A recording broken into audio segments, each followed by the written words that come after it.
Princess Anne and King Charles. It's over for Camilla. In the ornate tableau of ceremony and tradition that defines the British royal family, Princess Anne has long stood out as an emblem of dedication and discretion. As the only daughter of Queen Elizabeth II, she is not only deeply committed to her royal duties, but is also regarded as one of the monarchy's most industrious and steadfast members. Quietly avoiding the noisy controversies that have entangled others, Anne has won public affection through her seriousness, simplicity, and unwavering commitment to the royal standard in every circumstance. That silence, however, was recently broken. A blunt statement from Princess Anne regarding the title of Camilla, wife of King Charles III, has sparked a fierce wave of controversy. Anne once maintained that Camilla should remain a queen consort in name only, a supportive role consistent with royal tradition for a king's spouse. Yet now, as Camilla is officially styled Queen Camilla, many, including Anne's supporters, have voiced their discontent. They believe Camilla is overstepping the role she was meant to fulfill. This raises a prickly question.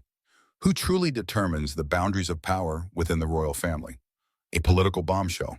It all began at a private meeting in Balmoral, where Princess Anne, renowned for her forthrightness, lobbed a political grenade into the heart of the monarchy. While discussing the slimmed-down monarchy, she didn't hold back, questioning the very purpose of its current form, suggesting it had been reduced to near invisibility. But the most explosive revelation wasn't this metaphor. It was a jaw-dropping claim. According to Anne, Queen Elizabeth never truly wanted Camilla to be queen. The late queen always viewed Princess Kate as the embodiment of the elegance, dignity, and poise the role required. That was just the surface. Sources indicate Anne went further, revealing that Queen Elizabeth could hardly tolerate Camilla. Her agreement to grant Camilla the title of queen was not voluntary, but the outcome of a strategic deal orchestrated behind closed doors. Camilla, once a figure on the margins, now seated beside King Charles on the throne, has become the epicenter of skepticism and division. As the curtains of secrecy are drawn back, questions emerge. Did Charles use Prince Andrew's scandal and his ties to Jeffrey Epstein as a bargaining chip? It seems he capitalized on a moment when the royal family was backed into a corner to persuade his mother to publicly endorse Camilla in exchange for managing Andrew's crisis. A daring move, perhaps even reckless, but effective. With public pressure mounting and the Platinum Jubilee approaching, the Queen was compelled to make a pragmatic concession. Camilla would not merely be a consort, but would ascend to the title of Queen. But what is the legacy of this maneuver? A Camilla perpetually shadowed by doubt, and a truth that keeps her restless. She was never truly embraced by Queen Elizabeth. According to Anne's disclosures, the title she holds is a product of political calculation, not heartfelt recognition. Anne's intervention was no impulsive act. Those who follow royal affairs and know her relationship with Camilla has never been smooth. So why now? Is this an old wound reopening, or a calculated play in a reconfigured power game? The subtle rivalry between Camilla and Kate only deepens the complexity. While Camilla grapples for acceptance, Kate seems to have always enjoyed the late Queen's special favor, a preference made clear as early as 2006, when Kate, then merely William's girlfriend, was invited to spend Christmas at Sandringham, a rare privilege. Kate declined with her characteristic caution and finesse. That restraint laid the groundwork for the future Queen Elizabeth quietly envisioned. By contrast, Camilla is said to have been less than thrilled by Kate's rising influence. According to biographer Christopher Anderson, Camilla even opposed William and Kate's marriage, viewing Kate as an outsider unworthy of standing beside a future king. The issue wasn't just Kate's middle-class origins, but perhaps a deeper fear of losing power, influence, and ultimately the throne Camilla had fought to secure. Now, as Princess Anne publicly unearths long-buried secrets, one thing is evident: the palace is not as tranquil as its facade suggests. And Camilla, though seated on the throne, remains a queen in name only, haunted by a murky political past and an uncertain future. A deep-rooted feud. Here's the shocker. Anne isn't the only one questioning Camilla. A significant portion of the royal family harbors similar reservations, including Prince William himself. This isn't merely about Camilla's offhand comments regarding Kate's health. The discord between William and Camilla runs far deeper, stretching back to his childhood. This simmering tension came into sharp relief when Prince Harry lifted the royal veil in his bombshell memoir, Spare. According to Harry, William never fully accepted Camilla, tolerating her presence at best. Astonishingly, Camilla was said to be somewhat wary of William. That's how strained their dynamic was. Harry disclosed that both he and William once pleaded with their father, now King Charles III, not to marry Camilla. Why? Camilla had a reputation for leaking family stories to the press. In Spare, Harry admitted he feared she'd become the archetypal wicked stepmother. Given their painful history, that fear was far from baseless. To fully understand this, we must rewind to the source: Charles and Camilla's affair. Their relationship in the 1980s and 1990s was an emotional minefield, on again, off again, and perpetually contentious.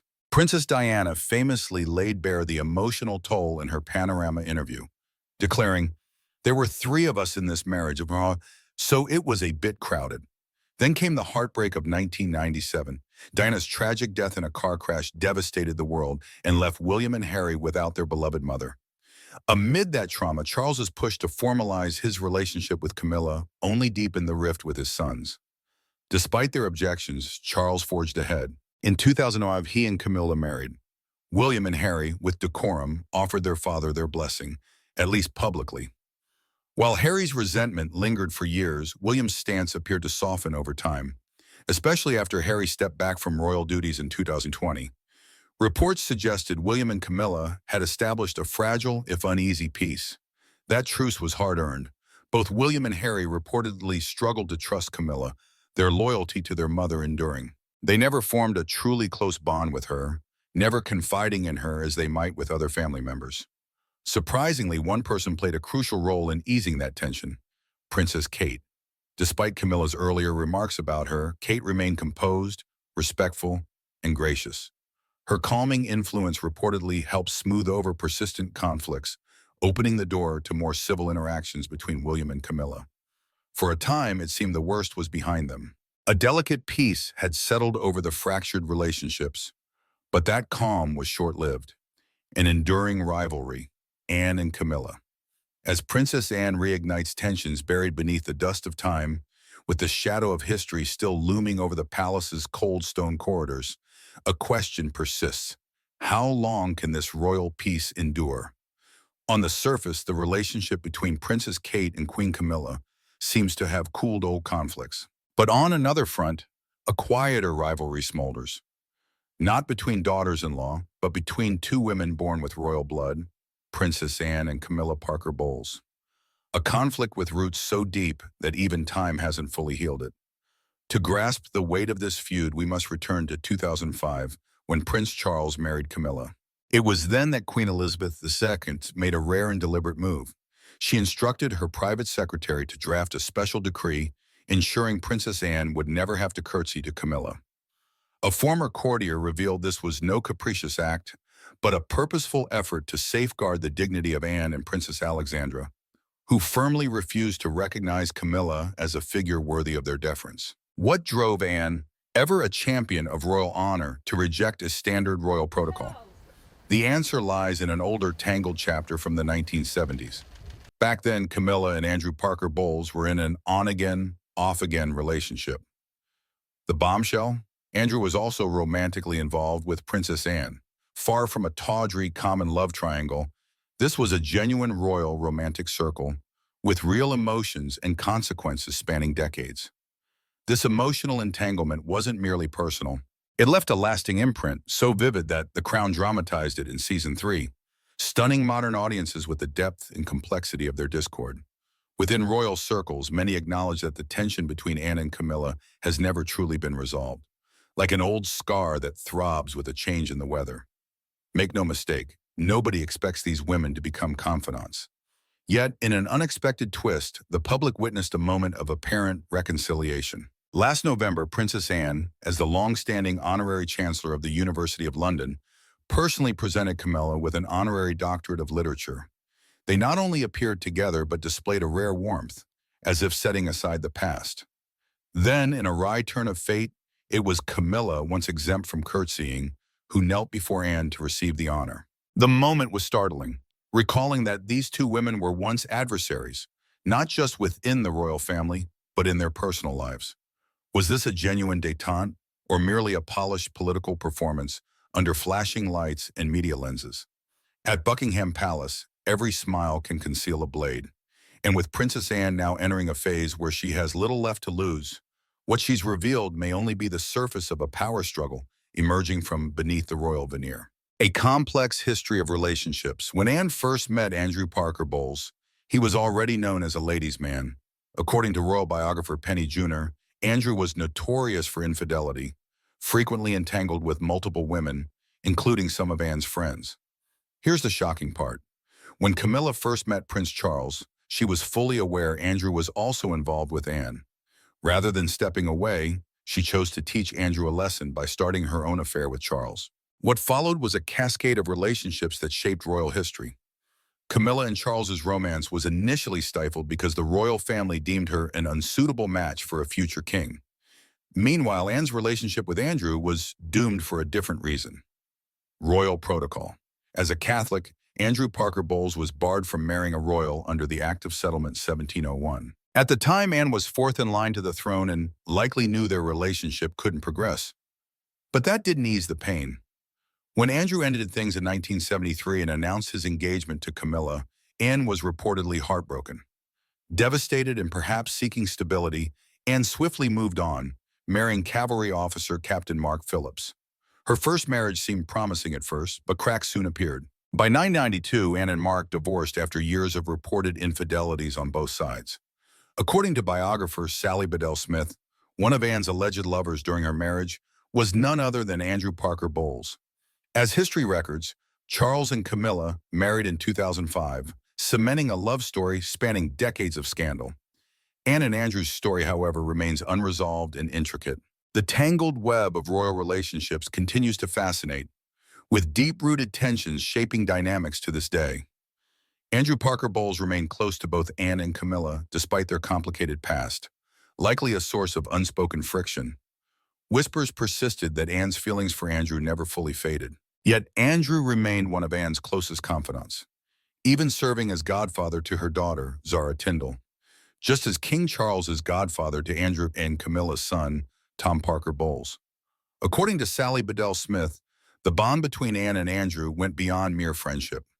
Even after their romance ended, they remained deeply intertwined.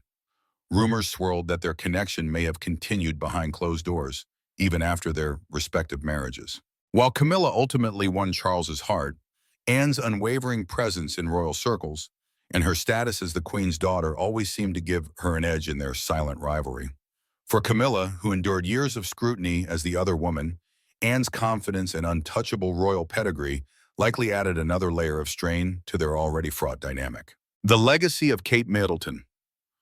While Queen Camilla and Princess Anne have settled into roles shaped by time, Catherine, Princess of Wales, is a different story. Not a shadow of Diana, nor a revival of Queen Elizabeth II, Kate Middleton crafts her own portrait with poise, inner resilience, and an unteachable grace. A modern royal icon, forged from determination, not silk. Born at the Royal Berkshire Hospital on January 9, 1982, Kate is the product of two worlds rarely destined to meet. Her father, Michael Middleton, carrying faint aristocratic traces from centuries past. Her mother, Carol, a woman of pure working-class roots. They met at British Airways, where a romance between classes ignited at 30,000 feet, later landing firmly with Party Pieces, a venture that introduced Kate to both festive culture and British entrepreneurial spirit. Kate's early years reached beyond Berkshire. At 2, she moved to Jordan for her father's job, learning English in an Islamic nursery school, an experience that shaped her cultural adaptability. Back in England, she attended St. Andrew's School, then Marlborough, where she excelled not just academically, but as captain of the girls' field hockey team and a recipient of the Duke of Edinburgh's Gold Award. These weren't mere decorations, but early signs of a woman who grasped the value of discipline and endurance. Rather than racing to university like her peers, Kate took a gap year, a rare choice for someone destined for the spotlight. She studied art in Florence, volunteered in Chile, and lived as a deckhand in Southampton. Those months were a declaration. Kate was no puppet in a pre-scripted royal drama. In 2001, she enrolled at St. Andrews to study psychology, soon switching to art history, a choice hinting at someone who knew the story she wanted to tell. Then royalty knocked. In the ancient stone halls of a Scottish university, Kate met William, prince and housemate. Their romance began not at a royal ball, but under the golden glow of a 2002 charity fashion show. A glance, a step, and by 2003, a public relationship. Amid a media tempest, Kate stayed composed. After university, rather than basking in the tabloid-glossed life of a princess-in-waiting, she worked at Jigsaw, supported her family's business, and waited. Not like Cinderella for a glass slipper, but as a woman who knew that entering the royal family required not just love, but resilience. William proposed in 2010 in Kenya in a wooden cabin amid the wilderness, far from palaces, close to the privacy they craved. The sapphire engagement ring, once Diana's, now carried new meaning, a symbol of a fresh chapter, unbound by old tragedies. Their royal wedding took place on April 29, 2011, at Westminster Abbey. The Sarah Burton for Alexander McQueen gown wasn't just a fashion statement, but a strategic act, a fusion of tradition and modernity. Post-wedding, Kate became the Duchess of Cambridge and was gifted Amer Hall, a Norfolk retreat signaling a monarchy leaning toward a new family model. With William, she moved through residences, Nottingham Cottage, Kensington Palace, then Adelaide Cottage in Windsor. Within those ancient walls, they raised 3 children, George, Charlotte, and Louis, not as fairy tale royals, but as quintessentially British kids, within the bounds of tradition and time. Kate doesn't just exist, she shapes. Her charity work isn't symbolic but purposeful, focusing on mental health, early childhood, and education. The Shaping Us campaign reflects her use of influence for lasting change. No fanfare, no spectacle, just depth and real impact. The Royal Foundation, under her sway, evolved from a wedding fund to a strategic social institution. In fashion, the Kate Middleton effect isn't flattery, it's fact. Soaring sales, revived local designers, and an elegant yet approachable style as a guiding star. She doesn't need scandals to make headlines. Her presence is the story. Yet every legend has its fracture. In early 2024, Kensington Palace announced Kate's abdominal surgery for an undisclosed condition. Her prolonged absence, William's sudden withdrawals, and then, on March 22nd, a video message like a cold blade through calm. Kate had cancer. She'd begun chemotherapy in February. A confession without tears or melodrama, just resolve and a plea for privacy. In June, she reappeared at Trooping the Color, not as a fashion icon, but as a warrior returning. By September, another video confirmed. Chemotherapy was complete, her condition in remission. She resumed royal duties, joining William to meet families of Southport attack victims, not to perform, but to connect. Today, Kate Middleton is no longer Kate the commoner. She's a pillar of the modern monarchy. Without ostentation, she inspires hope across Britain and beyond for a steadier reign. The praise isn't accidental. Camilla calls her the jewel in the crown, while former Secretary Jamie Lowther Pinkerton notes, she doesn't act for the press, she acts because it's right. Elizabeth II wanted Kate as queen, not Camilla, not from lack of affection for her daughter-in-law, but because she saw the difference. Kate doesn't just fit the role, she redefines it. In the labyrinth of royal relationships, amid silent rivalries and histories that never sleep, Kate Middleton emerges as the one holding the map. If anyone can guide the British monarchy into the 21st century with conviction, it is, undoubtedly, her.